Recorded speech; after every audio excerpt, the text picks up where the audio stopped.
जय Shri Krishna. Hello friends, Radhe Radhe, जय Shri Krishna. Welcome my channel Geeta Sharva everyone. Friends, हमने इसके पहले अष्टम अध्याय का समापन किया था। श्रीमद् भागवत गीता के प्रथम स्कंद का अष्टम अध्याय का समापन किया था। आज हम 9वें अध्याय से प्रारंभ करेंगे। बोलो श्री कृष्ण कन्हैया लाल की जय। ओम श्री गणेशाय नमः। जय माँ सरस्वती, जय व्यास जी महाराज की, जय गुरुदेव की, जय माता पिता की, जय सत्यदेवी देवतन की, श्री कृष्ण कन्हैया लाल की जय। अथ नवमो अध्याय। युधिष्ठिरादि का भीष्म जी के पास जाना और भगवान श्री कृष्ण की स्तुति करते हुए भीष्म जी का प्राण त्याग करना। सूत जी कहते हैं, इस प्रकार राजा युधिष्ठिर प्रजाद्रोह से भयभीत हो गए। फिर सब धर्मों का ज्ञान प्राप्त करने की इच्छा से उन्होंने कुरुक्षेत्र की यात्रा की, जहाँ भीष्म पितामह शरणशैया पर पड़े हुए थे। शौनक आदि ऋषियों उस समय उन सब भाइयों ने स्वर्ण जटित रथों पर, जिनमें अच्छे अच्छे घोड़े जुते हुए थे, सवार होकर अपने भाई युधिष्ठिर का अनुगमन किया। उनके साथ व्यास, धौम्य आदि ब्राह्मण भी थे। शौनक जी अर्जुन के साथ भगवान श्री कृष्ण भी रथ पर चढ़कर चले। उन सब भाइयों के साथ महाराज युधिष्ठिर की ऐसी शोभा हुई मानो यक्षों से घिरे हुए स्वयं कुबेर जी जा रहे हों। अपने अनुचरों और भगवान श्री कृष्ण के साथ वहां जाकर पांडवों ने देखा कि भीष्म पितामह स्वर्ग से गिरे हुए देवता के समान पृथ्वी पर पड़े हैं। उन लोगों ने उन्हें प्रणाम किया। शौनक जी उसी समय भरतवंशियों के गौरव रूपी भीष्म पितामह को देखने के लिए सभी ब्राह्मर्षि, देवर्षि और राजर्षि वहां आए। पर्वत, नारद, धौम्य, भगवान व्यास, बृहदश्व, भरद्वाज शिष्यों के साथ परशुराम जी, वरिष्ठ, इंद्र प्रमद, त्रित, गृतमत्स्य, अशित, कच्छिवान, गौतम, अत्रि, विश्वास, सुदर्शन तथा और भी सुखदेव आदि शुद्ध हृदय महात्मा गण एवं शिष्यों के सहित कश्यप, अंगीकार, पुत्र, बृहस्पति आदि मुनिगण भी वहां पधारे। भीष्म पितामह धर्म को और देश काल के विभाग को कहाँ किस समय क्या करना चाहिए, इस बात को जानते थे।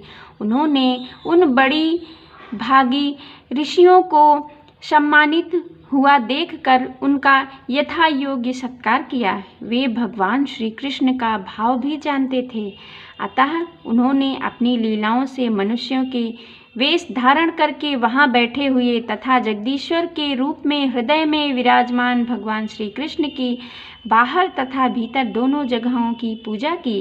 पांडव बड़े विनय और प्रेम के साथ भीष्म पितामह के पास बैठ गए। उन्हें देखकर भीष्म पितामह की आंखें प्रेम से आंसुओं से भर आईं।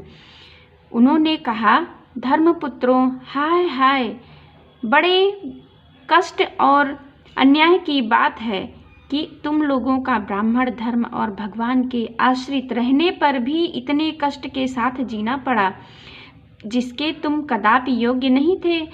अतिरिक्त पांडु की मृत्यु के समय तुम्हारी अवस्था बहुत छोटी थी। उन दिनों तुम लोगों के लिए कुंती रानी को और साथ साथ तुम्हें भी बार बार बहुत से कष्ट झेलने पड़े। जिस प्रकार बादल वायु के वश में रहते हैं, वैसे ही लोग पाप लोगों सहित सारा संसार काल भगवान के अधीन है। मैं समझता हूँ कि तुम लोगों के जीवन में ये जो अप्रिय घटनाएं घटित हुई हैं, वे सब उन्हीं की लीला हैं। नहीं तो जहाँ साक्षात धर्मपुत्र राजा युधिष्ठिर हो, गदाधारी भीमसेन और धनुर्धारी अर्जुन साक्षात काम कर रहे हैं हों, वहाँ गंडवीन धनुष और स्वयं श्री कृष्ण सुहृद हों, भला वहाँ भी विपत्ति की संभावना है। ये काल रूप श्री कृष्ण कब क्या करना चाहते हैं, इस बात को कोई नहीं जानता।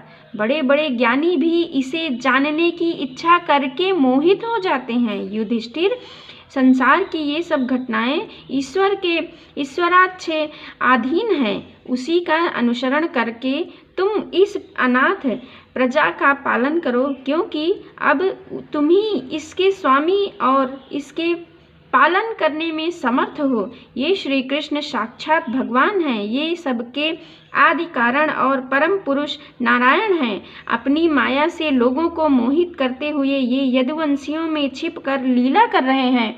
इनका प्रभाव अत्यंत गूढ़ एवं रहस्यमय है। युधिष्ठिर, उन भगवान शंकर, देवर्षि नारद और स्वयं भगवान कपिल ही उन्हें जानते हैं, जिन्हें